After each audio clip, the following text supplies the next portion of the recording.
The brain is an amazing and complex organ.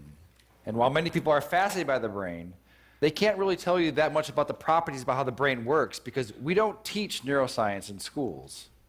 And one of the reasons why is that the equipment is so complex and so expensive that it's really only done at major universities and large institutions. And so in order to be able to access the brain, you really need to, dedicate your life and spend 6.5 years as a graduate student just to become a neuroscientist to get access to these tools. And that's a shame because 1 out of 5 of us, that's 20% of the entire world, will have a neurological disorder. And there are 0 cures for these diseases. And so it seems that what we should be doing is sort of reaching back earlier in the education process and sort of teaching students about neuroscience, and so that in the future they may be thinking about possibly becoming a brain scientist. And so when I was a graduate student, my lab mate Tim Marzullo and myself decided that, what if we took this complex equipment that we have for studying the brain and made it simple enough and affordable enough that anyone, an amateur or a high school student could learn and actually participate in the discovery of neuroscience. And so we did just that. A few years ago, we started a company called Backyard Brains, and we make DIY neuroscience equipment. And I brought some here tonight, and I want to do some demonstrations. You guys want to see some? All right. So I need a volunteer. So right before, what is your name? All right, Sam. I'm going to record from your brain. Have you had this before? No. Okay. All right. I need you to stick out your arm for science. Roll up your sleeve a bit. All right.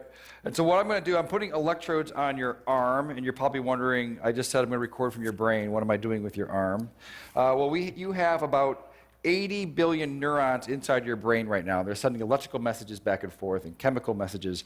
But some of your neurons right here in your motor cortex are going to send messages down when you move your arm like this. It's going to go down across your corpus callosum, down onto your spinal cord, your lower motor neuron, out to your muscles here. And that is electrical discharge.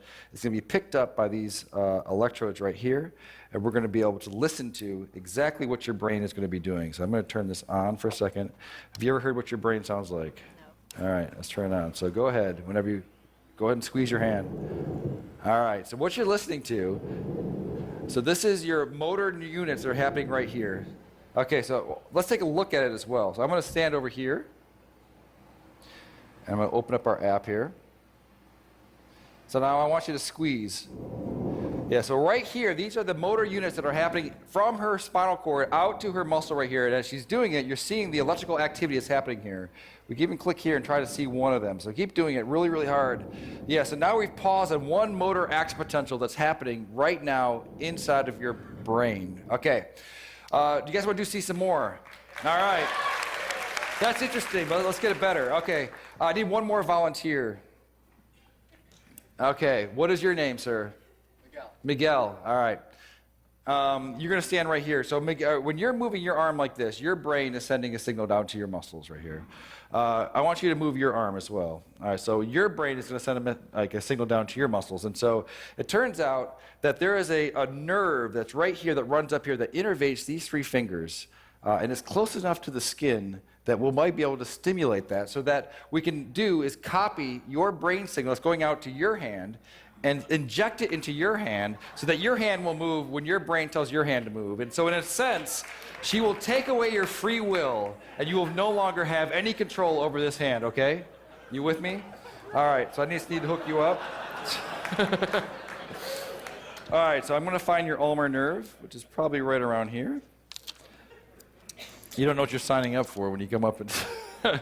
So now I'm going to move away, and I'm going to plug it into our human-to-human interface over here. Okay, so Sam, I want you to squeeze your hand again. All right, do it again. All right, perfect. So now I'm going to hook you up over here so that you get the stimulus. It's going to feel a little bit weird at first. This is going to feel like a, when you lose your free will and someone else becomes your agent, it does feel a bit strange. So I want you to relax your hand. All right, and Sam, you're with me? All right, so you're gonna squeeze. I'm not going to turn it on yet, so go ahead and give it a squeeze. All right, so now, are you ready, Miguel? Ready as I'll ever be. Okay, so I've turned it on, so go ahead and turn your hand. Do you feel that a little bit? No. Okay, do it again. No, a little bit. A little bit? Okay, so relax. No, hit it again. Okay. Oh, perfect. All right, so relax, do it again. All right, so now... All right, so right now, your brain is controlling your arm, and it's also controlling his arm. So go ahead and just do it one more time. All right, so that's perfect.